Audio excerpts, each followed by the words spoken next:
What's good, world? Welcome back to the channel at long last.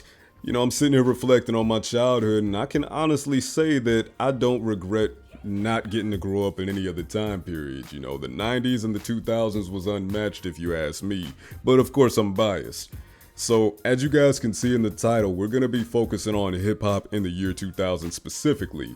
The year 2000 was amazing to me because, for one, this is the year that we got the PS2, and that just revolutionized my life as a gamer. Speaking of games, Pokemon Silver and Gold came out that year, and I was the only kid on the block that had a link cable.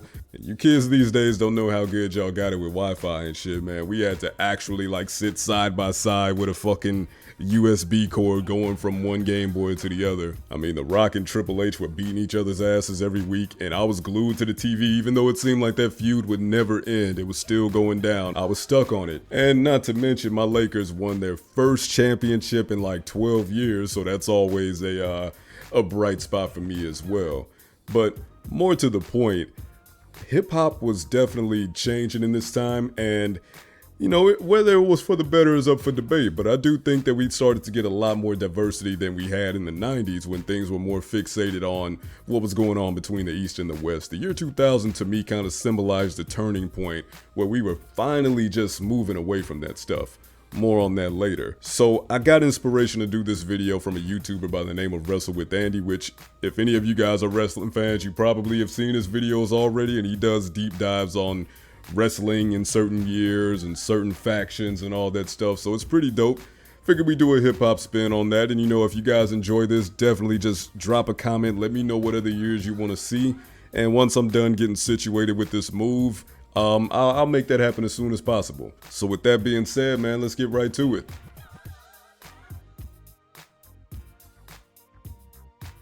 Well, first and foremost, the state of hip-hop was still pretty much up for grabs as the 90s came to a close. The loss of Pac in 96 and Big in 97 was still fresh on the cultural landscape. As the new millennium drew near, there were acts reminding people that East Coast rap was more than Bad Boy and West Coast rap was more than Death Row. The South definitely had something to say, and the Midwest was preparing to make history.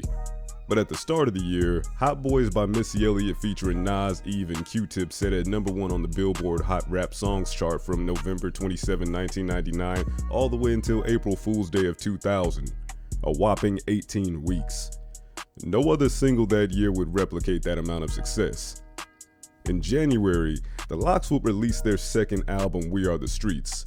It was their first album after leaving Bad Boy and signing with the Rough Riders, and is most known for the single Ride or Die Bitch. Although it didn't reach the success of their debut album Money, Power, Respect, it was a step in the right direction for them because they were completely against how Diddy and Bad Boy were handling them, thus leading to them demanding release from their contracts.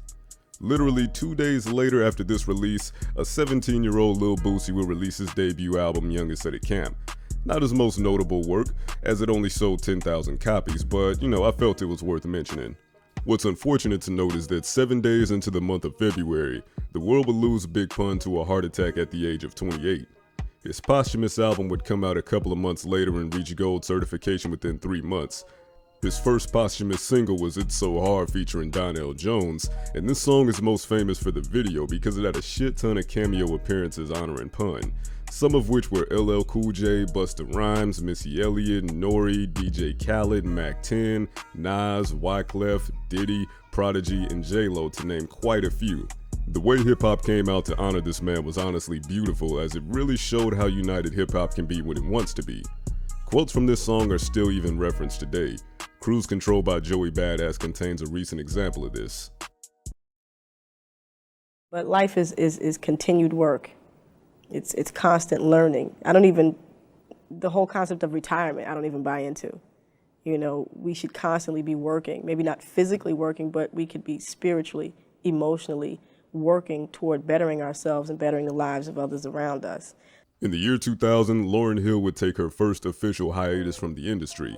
This was primarily due to her being overwhelmed by the fame and frustration of not being able to go out and do simple tasks like grocery shopping without being swarmed by mobs of people.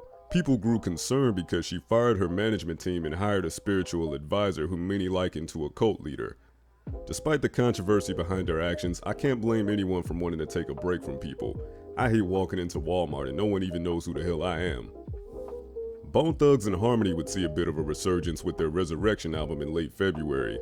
The album would reach platinum status within a month, and is also notable for having more Flesh and Bone involvement than any of their other projects.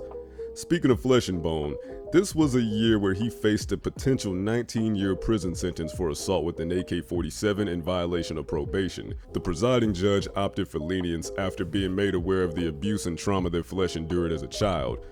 He was sentenced to 12 years behind bars, but was officially released in 2008. Coming off the heels of his hit single Whoa, Black Rob would release his debut album Life Story on March 7th of 2000. The album was well received and sold 1 million copies by August. His cadence and flow was drawing Biggie comparisons at the time, and he was even credited for bringing some absent grittiness back to Bad Boy, who were fresh out of the aluminum foil suit era. Black Rob's contributions to the label are often forgotten, so I wanted to make it a point to bring it up here, and rest in peace to him. March would prove to be a very active month in terms of music being released. War and Peace Volume 2 by Ice Cube would see a mini NWA reunion on the track Hello featuring Dr. Dre and MC Ren. Trina would release her debut album The Baddest Bitch, which was really trailblazing for tons of female MCs who draw clear inspiration from what she did here till this day. I'll also never forget Warren Sapp delivering this line in The Baddest video. What the hell is this? Drag On, Dead Prez, and many more would drop their debut albums that month as well. March was also eventful in the realm of beef too, and what would go on to become the longest running feud in rap history had its early physical beginnings. Now to be clear, seeds were planted for the beef between 50 Cent and Ja Rule back in '99, but in early 2000 the artists had a physical confrontation with one another in an Atlanta nightclub. By March, 50 Cent and G-Unit members had an encounter with Murder Inc. at Hit Factory in New York, thus resulting in 50 being stabbed by the rapper Black Child. And as we all know, in late May of that year, 50 was infamously shot 9 times. These motherfuckers had some real ass firepower. But whoever they were, this wasn't the time to stick around and find out. Look at the Reebok sponsorship. Oh, how many shots? 1, 2, 3, 4. I probably miscounted. This was the moment where he got shot 9 times. This is how it happened. Oh, shit! Damn, not a bullet hole on him. It's a damn good vest. Because of this, 50's intended debut album Power of the Dollar was shelved and Columbia Records dropped him. The album never saw an official release, but thanks to bootleggers, it was able to gain traction on the streets. A random search and seizure. There you go. We about to do a random search and seizure. Y'all about to come with us on a petition, buy and bust operation. And we about to make sure that everything is official up and down the aisle. You understand what I'm saying? Right, make sure ain't none of our shit up on the bootleg tables. We about to clear house right now. As we entered the new millennium, the internet really became prominent to the point where it shaped how media was exchanged and consumed. Bootlegging became a full-time occupation for some. Many of us either knew a bootleg guy or we were the bootleg guy. One of the most popular file-sharing services was Napster, and they were swiftly placed in the crosshairs of Dr. Dre. Now, there was already an existing lawsuit against them courtesy of Metallica, and in April of 2000, Dre filed a lawsuit against them as well for not abiding by his request to remove his music from their platform. These issues and more eventually led to the platform being shut down. Not that this slowed down bootlegging at all. If anything, it got progressively worse. Artists would continue to speak out against it for years. Meanwhile, the month of April finally saw a new song atop the Billboard rap charts, overtaking Missy Elliott at the #1 spot, and that was Whistle While You Twerk by the Yin Yang Twins. This would be overtaken only 2 weeks later by the 504 Boys with Wobble Wobble. While this was going on, another young artist was finally getting his breakthrough moment. Austin, Texas-born, St. Louis, Missouri-raised artist Nelly was given the chance for a solo push and capitalized with the release of Country Grammar. The song was wildly successful to the point where it was even being parodied on Mad TV, a classic sketch comedy show for you 2010s babies. Election, you're going down, baby. Keep the chair warm for your buzz, baby. Big G gonna let you fry, shimmy, move your butt, sit down on it now. Light you up and toast your buns, listen to me now. By 2016, the album reached diamond certification with over 10 million copies sold. Hey, real quick, before you click off the video, if you are enjoying this content, don't forget to leave a like, subscribe, comment, all that good shit. Now back to whatever the hell else I was saying. Speaking of selling a shit ton, the month of May saw the release of Eminem's third album, the Marshall Mathers LP. It currently remains the fastest selling album in rap history, selling 1,760,000 copies in the first week alone, and it's also the fourth fastest selling album in US music history. The Real Slim Shady would be the highest charting hip-hop single on the Billboard Hot 100 for that year, peaking at number 4. Obviously, this is another album with diamond certification, and it sold over 21 million copies by 2011. With all the success he had in 2000, he was also met with controversy. On June 3rd, Eminem was arrested after a conflict with a man named Douglas Dale, who was a road manager for the Insane Clown Posse, and it was alleged that Eminem pulled a gun on him. A literal day later, Eminem was also arrested for assaulting a man who he apparently caught kissing his wife. That's pretty reasonable to me, but anyway. A month later, his ex-wife Kim attempted to end her own life and went on to sue M for defamation. He avoided jail time in all these situations though. He received probation for the gun charge, and the rest was settled out of court. But if all this wasn't enough, he was almost banned from Canada later that year. Ontario's Attorney General at the time, a man named Jim Flaherty, whose name I probably fucked up, labeled Eminem an advocate for violence against women and began to campaign for him to not be allowed in the country. M was scheduled to perform, and Jim faced immense backlash for this. Once again, things worked out for Shady, and he was able to go through with the performance. Now, since we're on the subject of Eminem, let's talk about award shows for a second. Obviously, he cleaned up. He'd receive honors at the Grammys for Best Rap Solo Performance with My Name Is and Best Rap Album, but he and Dre lost the Grammy for Best Rap Performance that year to You Got Me by The Roots featuring Erykah Badu. He was up for Guilty Conscious with Dr. Dre, and the other nominees featured were What's It Gonna Be by Busta Rhymes and Janet Jackson, Satisfy You by Puff Daddy and R. Kelly, and Still D.R.E. by Dre and Snoop. The Real Slim Shady took home VMAs for Video of the Year and Best Male Video. Forgot About Dre took the VMA for Best Rap Video, but the VMA for Best Hip Hop Video, which was a separate category, go ahead, take a guess, just take a guess real quick. The VMA for the Best Hip Hop Video went to The Thong Song by Cisco. He was up against Lauryn Hill, fucking Limp Bizkit, Q-Tip, and Juvenile. Back that ass up should have won for the culture. Anyway. Now, the BET Awards didn't exist until the following year, but we did have the Source Awards. Any artist out there want to be an artist and want to stay a star and don't want to have to worry about the executive producer trying to be all in the video, all on the record, dancing, come to Death Row. Yeah, those Source Awards. Well, the 2000 Source Awards didn't go too well. Only 5 awards out of the planned 15 were able to be given out before it was shut down thanks to a Royal Rumble that broke out in the crowd. Apparently there were physical altercations backstage too. Why, you ask? Well, no one really seems to know exactly. There were many different stories floating around, some of which make it seem like it was just an all-out war that people were lucky to escape from, and others say it was just an ordinary fight between a couple of people. There was even a claim that someone attempted to snatch E40's chain, prompting another fight. Either way, the police shut this down, and several hip-hop OGs spoke out on how it was a bad look for us in the community who were working so hard to produce our own shit and then behaving this way. Fortunately for them, no other jackasses like me would even bring this event up. The only part that sucks is that this was the only award show involving hip-hop that year where Eminem didn't win damn near every category. So many people were robbed of their opportunity to walk on stage and be honored that year. Now, in the early 2000s, West Coast rap began to take a bit of a step back in the mainstream eye, but that doesn't mean the music slowed down. Legends like Ice Cube, who I mentioned earlier, Too Short, E40, DJ Quick, Richie Rich, and OG Sugar Free were still putting out new music and compilations. X to the Z Exhibit would release his most successful album of his career titled Restless. Long before he was knocking out white women on stage, Afro Man took about 5 to 10 minutes and wrote the most successful song of his career, Because I Got High. Mac Dre was on the come up in the Bay Area, and more alternative groups like The Far Side, Souls of Mischief, Jurassic 5, and more were still going strong. Doggys Angels, who is a more forgotten group from this era, dropped their first and last album, Please Believe It.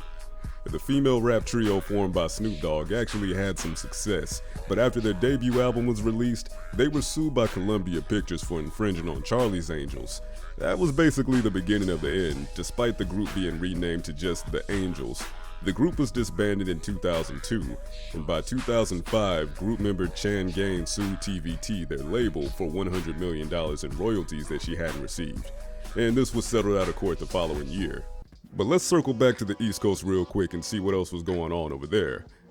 Well, Big L's first posthumous album, The Big Picture, was released in the summertime. Originally slated to drop in '99, the album was obviously delayed due to Big L's murder that year.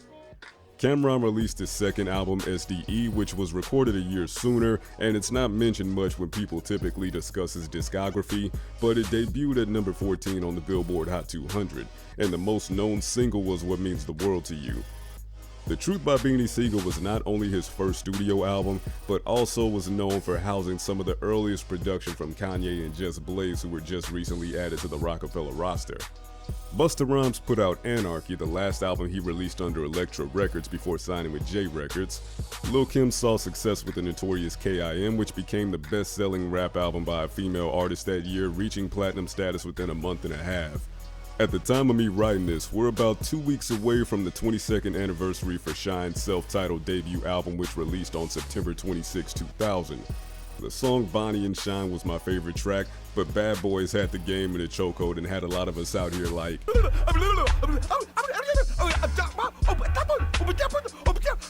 we mentioned Ja earlier, and he had a very successful drop in October with Rule 336, and that album damn near sold 300,000 copies its first week and would go on to go triple platinum. During this time, Jay-Z was on trial for the stabbing of Un Rivera at Q-Tip's album release party for Amplified in New York at the tail end of 1999. The story behind it is debated, with the commonly accepted story being that it was over the bootlegging of Volume 3, The Life and Times of S. Carter, before it came out. Cameron said Jay shanked him over Charlie Baltimore.